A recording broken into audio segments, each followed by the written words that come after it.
আসন্ন রমাদানে আমাদের 7টি করণীয়। 1 নাম্বার করণীয়, এই রমাদানকে আপনি কোরআনময় করে তুলুন। কোরআনময় করে তুলুন 2025-এর রমাদান। এই হচ্ছে আজকের প্রোগ্রামের স্লোগান। জোরে বলেন ঠিক কিনা? কোরআনময় করতে রাজি আছেন? কোরআন তেলাওয়াত করতে রাজি আছেন? আমার প্রিয় ভাইরা, ধীরস্থিরভাবে কোরআন তেলাওয়াত করুন, তাড়াহুড়ো করে নয়। আনাস রাদিয়াল্লাহু তাআলা আনহু বলতেন, রুব্বা কারি লিল কোরআন ওয়াল কোরআনু ইয়ালআনহু। কোরআনের অনেক কারি আছে যারা কোরআন পড়ে কিন্তু সওয়াব পায় না, বরং আল্লাহর কোরআন তার বিরুদ্ধে আল্লাহর দরবারে নালিশ করে আর লানত করতে থাকে। আমরা কি ওইরকম কোরআনের তেলাওয়াতকারী হতে চাই? না। ধীরস্থিরভাবে ওরাত্তিলিল কোরআন তারতিলা, তারতিলের সাথে পড়বেন। বিষ্ণু ঈসা ইসলাম কানা ইয়ামুদ্দু সাওতাহু মাদ্দান, টেনে টেনে পড়তেন।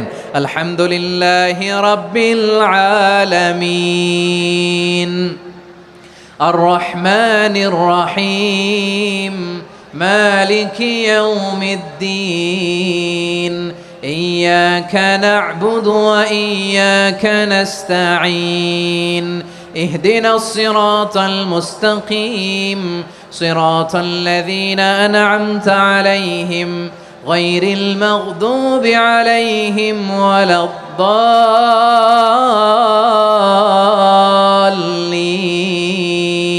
পড়েন আমিন। কানা ইয়ামুদ্দু সাওতাহু মাদ্দান, টেনে টেনে পড়তেন। ওয়া কানা ইউকাত্তিউ আয়াতাহু, ইউকাত্তিউ আয়াতান আয়াতান, প্রত্যেক আয়াত পড়ে পড়ে তিনি থামতেন। এভাবে কোরআন পড়তে হবে। আমাদের অনেক মা বোনেরা আজকের এই চাঁপাইনবাবগঞ্জের প্রোগ্রামের অনেকগুলো মহিলা প্যান্ডেল আমি ল্যান্ডিং করার সময় দেখেছি। আমার অনেক বোনেরা ওনারা কোরআন খতম করতে যে এমনভাবে তেলাওয়াত করেন, কোরআন তেলাওয়াতের আদব আর অবশিষ্ট থাকে না। আমরা তার তিলের সাথে তেলাওয়াত করব, যেমনটি আমি পড়ে শোনালাম। বিষ্ণু ইসলাম প্রতি আয়াত শেষে থামতেন, টেনে টেনে পড়তেন, তার তিলের সাথে পড়তেন, সুর করে পড়তেন। মানলাম ইয়াতাগান্না বিল কোরআন ফালাইসা মিন্না, যে সুর করে কোরআন পড়ে না সে আমার উম্মত হতে পারে। জাইনুল কোরআন বিআসওয়াতিকুম, বিষ্ণু বলেন সুর করে কোরআন পড়বা। অনেকে কোরআনের খতম তুলবার জন্য কোরআনরে একেবারে খতম করে দেয়, এরকম আছে না নাই? কোরআনের খতম তোলার জন্য কোরআনরে কি করে? একেবারে খতম করে দেয় না। আপনি ধীরস্থিরভাবে পড়ে যদি খতম দিতে পারেন মাশাআল্লাহ, না পারলে যতটুকু পারেন পড়বেন। এরপর অনুবাদ পড়ার চেষ্টা করবেন, তাফসির পড়ার চেষ্টা করবেন। খতম কোরআনে রমাদানের 1 খতম দেওয়ার একটা সহজ পদ্ধতি হচ্ছে রমাদানের প্রতি নামাজের পরে 4 পৃষ্ঠা। প্রতি নামাজের পরে কয় পৃষ্ঠা?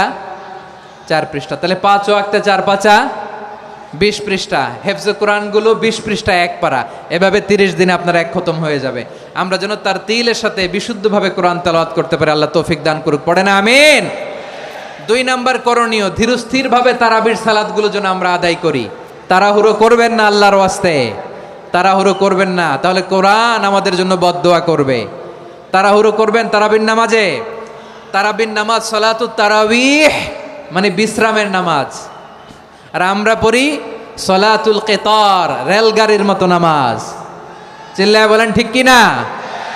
না, এরকম করবেন না। ইমাম সাহেবদেরকে আশ্বস্ত করুন যে ইমাম সাহেবরা আমরা পিছনে আসি আপনাদের সাথে, আপনি আস্তে আস্তে পড়েন, তার তিলের সাথে পড়েন, ধীরস্থিরভাবে তারাবির সালাত পড়বেন। সারা বছর এই সুযোগ হয় না দাঁড়িয়ে কোরআন শোনার, এরকম আয়োজন ব্যবস্থাপনা সারা বছর আর আমরা পাই বলেন তো? না। তারাবির সালাতের রাকাত বিতর্ক এড়িয়ে চলুন। রাকাত নিয়ে বিতর্ক করবেন না। 8 রাকাত 20 রাকাত নিয়ে যে মারামারি এই দেশে, এটা শয়তানের ফন্দি। চিল্লায় বলেন এটা কার ফন্দি? আমরা 20 রাকাত পড়ি, আপনারা হয়তো 8 রাকাত পড়েন, কোনো অসুবিধা নাই। আমরা যারা 20 রাকাত আমরা পড়তেছি, আমরা 20 রাকাতের কথাই বলি। 20 রাকাত আমরা পড়বো আজীবন। সৌদি আরবে মক্কা মদিনায় 20 রাকাত পড়ে, কোনো অসুবিধা নাই। অন্যান্য মসজিদগুলো 8 রাকাত পড়ে, এই নিয়ে এদের মধ্যে মারামারি আছে? হ্যাঁ, এই জন্য রাকাত বিতর্ক এড়িয়ে চলবেন। প্রিয় ভাইয়েরা, আপনার আমল আল্লাহর কাছে কবুল হবে সংখ্যার বিচারে না উত্তমতার বিচারে বলেন তো? সংখ্যার বিচারে না উত্তমতার বিচারে? উত্তমতার বিচারে। কত চমৎকার ভাবে আপনি আল্লাহর সামনে দাঁড়াতে পারছেন এটা বিবেচ্য। রুকু সেজদাগুলো সুন্দরভাবে করবেন। রুকু থেকে সোজা হয়ে দাঁড়ানো ওয়াজিব, 2 সেজদার মাঝখানে সোজা হয়ে বসা ওয়াজিব। এই তা'দিলুল আরকান বাদ দিলে হানাফি মাযহাব মতে সৌ সেজদা দিতে হবে, অন্য মাযহাব মতে নামাজই হবে না, আপনার নামাজই হবে না। এই জন্য ধীরস্থিরভাবে তারাবির সালাত যেন আমরা আদায় করি। পারা যাবে তো ইনশাআল্লাহ? 3 নাম্বার, তাহাজ্জুদের সালাত আদায় করুন। বছরের অন্যান্য সময় উঠতে পারি না, অনেকে বলে হুজুর উঠতে পারি না, কিন্তু রমাদানে সাহারি খাওয়ার জন্য তো ওঠাই লাগে। কি বলেন, সাহারি খান আপনারা? হ্যাঁ, খান না? খান কে কে দেখি তো? মাশাআল্লাহ মাশাআল্লাহ, এই সুন্নত পালনের জন্য 1 নাম্বার। মাশাআল্লাহ, ঠিক আছে, পালন করবেন। আল্লাহর হাবিব বলেন তাসাহহারু ফা ইন্না ফিস সাহুরি বারাকা, তোমরা সাহারি খেও, কেননা সাহারির ভেতরে বরকত ঢুকায় দিয়েছে কে? একটা খেজুর, 1 গ্লাস পানি খেলেও সারা দিন আপনাকে তরতাজা রাখে কে? তো সাহারির জন্য যেহেতু উঠতেই হয়, সাহারি খাওয়ার আগে বা পরে 2 রাকাত 4 রাকাত তাহাজ্জুদ পড়া যাবে না? রব্বুল আলামিন বলেন ওয়ামিনাল লাইলি ফাতাহাজ্জাদ বিহি নাফিলাতান লাকা আসা আইয়াবআসাকা রাব্বুকা মাকামান মাহমুদা। ও নবী, রাতের কিছু অংশ সময় তাহাজ্জুদের সালাত আপনি আদায় করবেন, কারণ এই তাহাজ্জুদ হলো আপনার জন্য নাফিলাতাল লাক, অতিরিক্ত ফরজ। আপনাকে মাকামে মাহমুদে অধিষ্ঠিত করবে কে? এজন্য যারা সম্মানিত হতে চান, সম্মানের আসনে যেতে চান, তাদের জন্য তাহাজ্জুদ অবধারিত। আমরা রমজানে সাহারির আগে তাহাজ্জুদ পড়তে চাই কি চাই না? এই নামাজটারে আল্লাহ বড্ড ভালোবাসেন। কেন জানেন? কারণ গভীর ঘুমকে স্যাক্রিফাইস করে আমরা এই নামাজ পড়ি। ঘুমের আরবি জানা আছে কারো? ঘুমরে আরবিতে কি বলে? অনেকগুলো আরবি আছে। একটা আরবি হচ্ছে নুআস, তন্দ্রা, তন্দ্রা, আমানাতান নুআসা কোরআনে এসেছে। আরেকটা আছে ঝিমুনি, ঝিমুনি, এইভাবে ঝিমুনি আসে ঘুমের আগে, এটারে বলে সিনা। এটারে কি বলে? সিনা। স্বাভাবিক ঘুমকে আরবিতে বলে নাউম। স্বাভাবিক ঘুমকে কি বলে? এই সিনা আর নাউমকে আল্লাহ এক আয়াতে এনেছেন, লা তাখুযুহু সিনাতু ওয়ালা নাউম। আল্লাহর তন্দ্রা নাই, ঘুম নাই, ঘুমের আগে যে তন্দ্রা আছে ওইটাও নাই। তাহলে নুআস, সিনা, নাউম পেলাম। আরেকটা ঘুমের আরবি হচ্ছে হুজুদ। চাঁপাইনবাবগঞ্জ আওয়াজ করে বলেন, আরেকটা ঘুমের আরবি কি? হুজুদ। এটা মাঝরাতের ঘুম, শেষ রাতের ঘুম, যেই ঘুমটা বড্ড মজা লাগে। কাঁথা টেনে টেনে, ব্ল্যাঙ্কেট টেনে টেনে আরেকটু ঘুমাইতে মন চায়, আরেকটু, আর 1 মিনিট, আর 2 মিনিট, এরকম একটা মজার ঘুম শেষ রাতে আছে না নাই? এই শেষ রাতের ঘুম, এই হুজুদের ঘুমকে স্যাক্রিফাইস করে যেই সালাত পড়া হয়, ওই সালাতের আরবি নাম হচ্ছে সলাতুল হুজুদ বা সলাতুত তাহাজ্জুদ। চিল্লায় বলেন আল্লাহু আকবার। এজন্য আল্লাহ তাআলা এই তাহাজ্জুদের সালাতকে এত পছন্দ করেন। পড়বেন তো রমাদানে।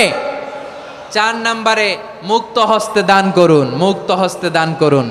ওয়ামা আতাইতুম মিন যাকাতিন তুরিদুনা ওয়াজহাল্লাহি ফাউলাইকা হুমুল মুদঈফুন।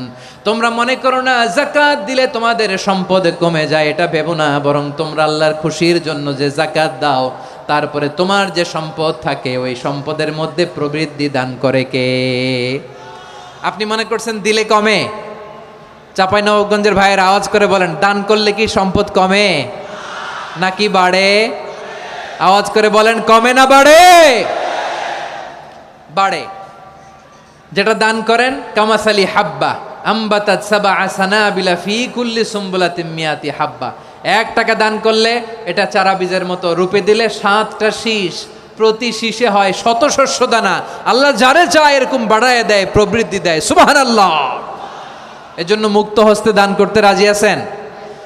আগে আগে যাকাত ক্যালকুলেট করে রাখেন। আপনার যাকাত বর্ষ যদি পরেও হয়, দেরি করেও হয়, ধরেন যে প্রতি বছর মুহররমে দেন, আপনি আগে দিতে পারবেন। যাকাত অগ্রিম আদায় করা যায়। সুবহানাল্লাহ বলেন। বিষ্ণু ইসা ইসলাম রমাদানে এত দান করতেন, কানা আজওয়াদান নাস, কিন্তু রমাদানে আজওয়াদুন নাস আজওয়াদু বিল খাইরি মিনার রিহিল মুরসালা। প্রবাহিত বাতাসের চেয়ে বিশ্বনবী আর অবদান্যতা বেড়ে যেত। প্রবাহিত বাতাস যেমনি সবাইরে বাতাস দেয়, আস্তিক নাস্তিক মুমিন কাফির সবাইকে শীতল করে দেয়, তেমনি নবীজির রমাদানের দান ছিল এমন, কেউ নবীর কাছে চেয়ে ফিরে গিয়েছে এর নজির নাই। জোরে বলেন সুবহানাল্লাহ। রমাদানে দান করব, ইফতার শেয়ার করব। কাউকে ইফতারি করালে সারাদিন রোজা রেখে তার যে সওয়াব, আপনি ইফতার করানোর কারণে আপনার আমলনামায় ওই সওয়াব আল্লাহ ঢুকায় দিবেন। পড়েন সুবহানাল্লাহ। সাহাবারা বললেন, নবী আমরা গরিব মানুষ, ইফতারি খাওয়ানোর পয়সা নাই। আল্লাহর হাবিব বললেন, ওয়ালাউ বিমাজকাতি লাবান, 1 ঢোক দুধ, ওয়ালাউ বিতামরা, 1টাও খেজুর, ওয়ালাউ বিশারবাতিমা, এক ঢোক পানি খাইয়েও যদি কারো রোজা ভাঙাও, তারপরে ওই সওয়াব তোমার আমল নামায় দিবে কে? তাহলে মুক্ত হস্তে দান করুন 4 নাম্বার। 5 নাম্বার হচ্ছে কদর তালাশ করুন। রমজানের সবচেয়ে দামি সময়। বিষ্ণু বলেন, মান হরিমা খাইরাহা ফাকাদ হরিম, যে কদর মিস করলো সে সব মিস করলো, হি ইজ দ্য লুজার। আচ্ছা বলেন, এই বরকতের মাসে আমরা কি লুজার হতে চাই না গেইনার হতে চাই? সবাই বলেনি, বলেন এই রমাদানে আমরা লুজার হব না গেইনার হব? ইন্না أنزلناه في ليلة القدر وما أدراك ما ليلة القدر ليلة القدر خير من ألف شهر পড়েন আল্লাহু আকবার। লাইলাতুল কদরি খায়রুম মিন আলফি শাহর, 1000 মাসের চেয়েও সেরা।